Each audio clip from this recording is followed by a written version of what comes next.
Olá pessoal, sejam todos muito bem-vindos ao canal Alvorada Espiritual.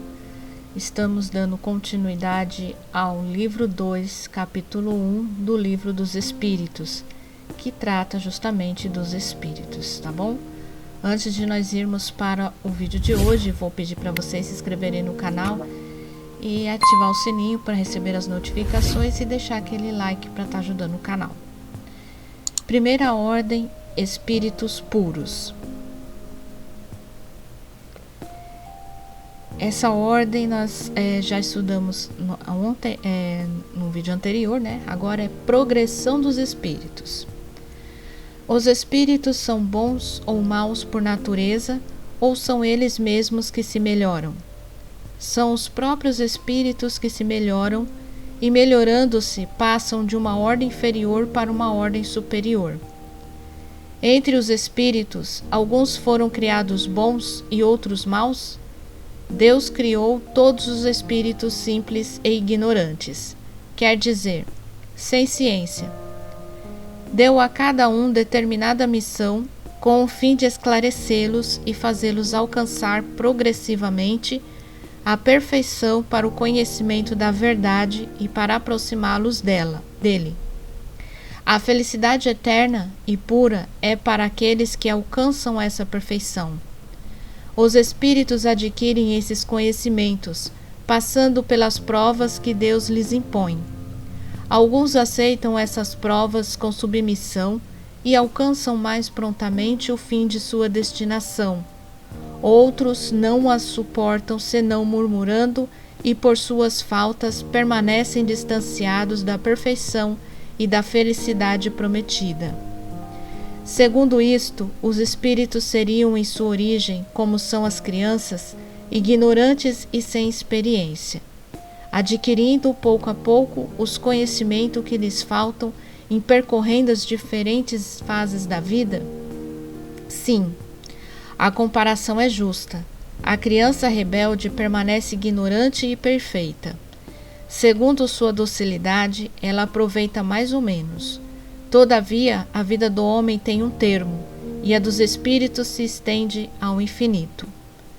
Há espíritos que permanecerão perpetuamente nas ordens inferiores? Não. Todos se tornarão perfeitos. Eles mudam de ordem, mas lentamente, porque, como já dissemos de outra vez, um pai justo e misericordioso não pode banir eternamente seus filhos. Pretenderias, pois, que Deus, tão grande, tão bom, tão justo, fosse pior que vós mesmos? Depende dos espíritos apressar seu progresso para a perfeição? Certamente. Eles o alcançam mais ou menos rapidamente, segundo o seu desejo e sua submissão à vontade de Deus. Uma criança dócil não se instrui mais rapidamente que uma criança insubmissa? Podem os espíritos degenerar? Não. À medida que avançam, compreendem o que a distancia da perfeição. Quando o espírito finda uma prova, fica com conhecimento que não esquece mais.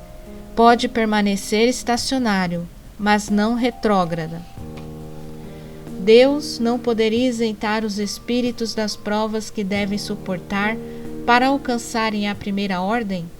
Se eles tivessem sido criados perfeitos, não teriam mérito para desfrutar os benefícios dessa perfeição.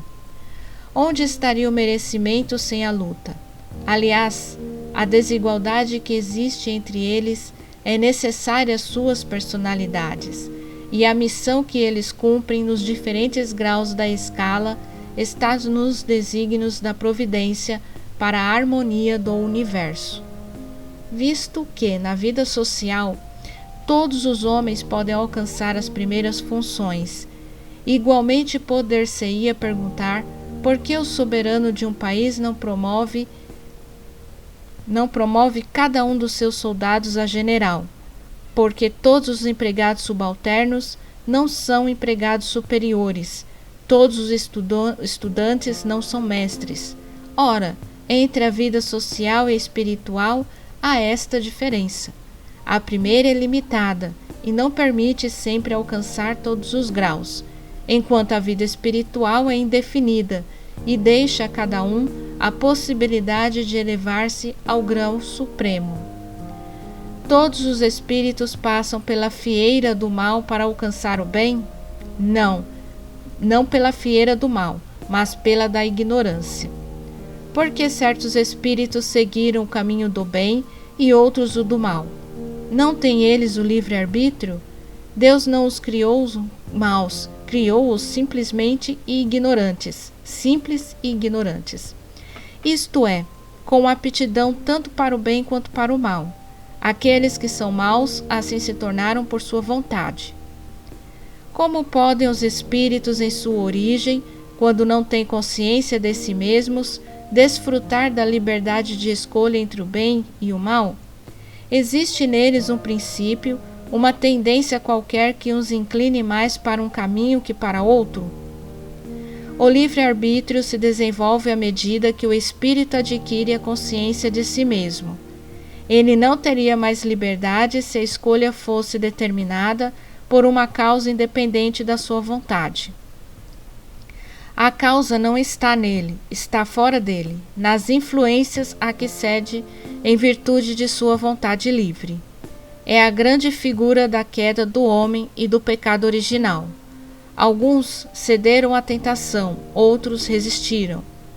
De onde provêm as influências que se exercem sobre ele? Dos espíritos imperfeitos que procuram se aproximar para dominá-lo e que se alegram em fazê-lo sucumbir. Foi isso que se intentou simbolizar na figura de Satanás. Esta influência não se exerce sobre o espírito, senão em sua origem. Ela o segue na sua vida de espírito, até que tenha tanto império sobre si mesmo que os maus desistem de subsidiá-lo. Por que Deus tem permitido que os espíritos possam seguir o caminho do mal? Como ousais pedir a Deus contas de seus atos? Pensais poder penetrar-lhe os desígnios? Todavia, podeis dizer assim: a sabedoria de Deus está na liberdade que ele deixa a cada um de escolher, porque cada um tem o mérito de suas obras. Uma vez que há espíritos que desde o princípio seguem o caminho do bem absoluto e outros o do mal absoluto, deve haver sem dúvida degraus entre esses dois extremos? Sim, certamente. E é a grande maioria dos espíritos. Os espíritos que seguiram o caminho do mal poderão alcançar o mesmo grau de superioridade que os outros? Sim. Porém, as eternidades serão para eles mais longas. Por essa razão, por essa expressão, as eternidades, se deve entender a ideia que os espíritos inferiores fazem da perpetuidade dos seus sofrimentos, visto que não lhes é dado antever esse seu termo, e essa ideia se renova em todas as provas nas quais eles sucumbem. Os espíritos que alcançaram o grau supremo de perfeição, depois de passarem pelo mal, têm menos mérito que os outros aos olhos de Deus? Deus contempla os transviados de igual maneira e os ama com o mesmo coração. São chamados maus porque sucumbiram, não eram antes mais que simples espíritos. Os espíritos são criados iguais quanto às faculdades intelectuais? São criados iguais, mas não sabendo de onde vêm. É preciso que o livre-arbítrio tenha seu curso. Progridem mais ou menos rapidamente em inteligência quanto em moralidade. Os espíritos que seguiram, desde o princípio, o caminho do bem, não são por isso espíritos perfeitos. Se não têm más tendências, precisam, porém, adquirir ainda a experiência e os conhecimentos necessários para alcançarem a perfeição. Podemos compará-los a crianças que, qualquer que seja a bondade de seus instintos naturais, têm necessidades de se desenvolverem, de se esclarecerem e que não passam sem transição da infância à madureza. Assim como há momentos que são bons e outros maus, desde a infância, existem espíritos que são bons ou maus desde a sua